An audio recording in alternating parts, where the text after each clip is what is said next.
എല്ലായിടവും കൃഷിയിടം എല്ലാവരും കർഷകർ എന്ന ശീർഷകത്തിൽ ഭാരതീയ കിസാൻ സംഘ് സംസ്ഥാന കമ്മിറ്റി നടത്തുന്ന കാർഷിക നവോത്ഥാന യാത്രയ്ക്ക് പുന്നയൂർ കണ്ണഞ്ചിറയിൽ സ്വീകരണം നൽകി. ഏപ്രിൽ 2-ന് മഞ്ചേശ്വരത്ത് നിന്ന് ആരംഭിച്ച കേരളീയ കാർഷിക ഗ്രാമങ്ങളിലൂടെ 1500 കിലോമീറ്റർ സഞ്ചരിച്ച് ഏപ്രിൽ 28-ന് തിരുവനന്തപുരത്ത് സമാപിക്കും. സംസ്ഥാന പ്രസിഡന്റ് ഡോക്ടർ അനിൽ വൈദ്യമംഗലമാണ് കർഷകരുടെ ലോങ് മാർച്ച് നയിക്കുന്നത്. 60 വയസ്സ് തികഞ്ഞ അർഹതപ്പെട്ട കർഷകർക്കും പ്രതിമാസം 25,000 രൂപ പെൻഷൻ അനുവദിക്കുക, കാർഷികോൽപാദനത്തിന് ഉപയോഗിക്കുന്ന അസംസ്കൃത വസ്തുക്കൾക്കും യന്ത്രോപകരണങ്ങൾക്കും GST പൂർണ്ണമായും പിൻവലിക്കുക, കാർഷിക വൃത്തിയുമായി ബന്ധപ്പെട്ട് കർഷകർക്കുണ്ടാകുന്ന അപകട മരണങ്ങൾക്ക് 25 ലക്ഷം രൂപ നഷ്ടപരിഹാരം നൽകുക എന്നീ 19 ആവശ്യങ്ങൾ ഉന്നയിച്ചുകൊണ്ടാണ് യാത്ര.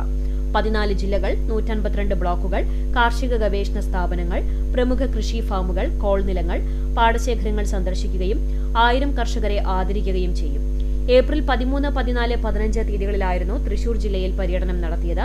പുന്നയൂർ കുട്ടാടൻ പാടശേഖരങ്ങളിലെ പ്രധാന സ്ഥലമായ കണ്ണഞ്ചിറയിൽ സന്ദർശനം നടത്തുകയും കർഷകരുമായി ആശയവിനിമയം നടത്തുകയും ചെയ്തു. ഈച്ചിത്തറ പാടശേഖര സമിതി പ്രസിഡന്റ് ഹനീഫ ജാഥ ക്യാപ്റ്റനെ ഹാരമണിയിച്ച് സ്വീകരിച്ചു. കർഷകരായ രാജീവ് എടക്കര, അർജുനൻ എന്നിവരും വിവിധ ജില്ലാ സാരഥികളും ഒപ്പമുണ്ടായിരുന്നു.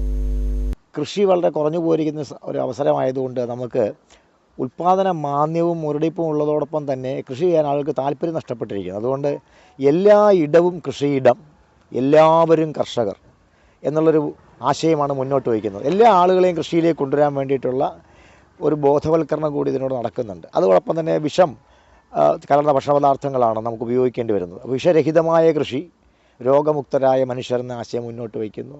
അതുപോലെ തന്നെ കർഷകൻ്റെ ആത്മാഭിമാന ബോധത്തെ വിളിച്ചത് പല ആളുകളും കൃഷി ഒരു മോശപ്പെട്ട ഏർപ്പാടാണ് എന്ന് കരുതുന്ന ആളുകളുണ്ട്. അതല്ല എന്നതിൽ കൃഷി വളരെ ത്യാഗനിർഭരമായിട്ടുള്ള ഒരു തൊഴിലാണ്. അതുകൊണ്ട് ആ കർഷകൻ്റെ ആത്മാഭിമാന ബോധത്തെ വിളിച്ചുണർത്തുക, അതിലൂടെ നമ്മുടെ നാടിൻ്റെ ഉൽപ്പാദന മാന്ദ്യത്തിൻ്റെ പരിഹാരം ഉണ്ടാക്കിയെടുക്കുക, ഇത്തരത്തിലുള്ള കാര്യങ്ങളാണ് മുന്നോട്ട് വയ്ക്കുന്നത്.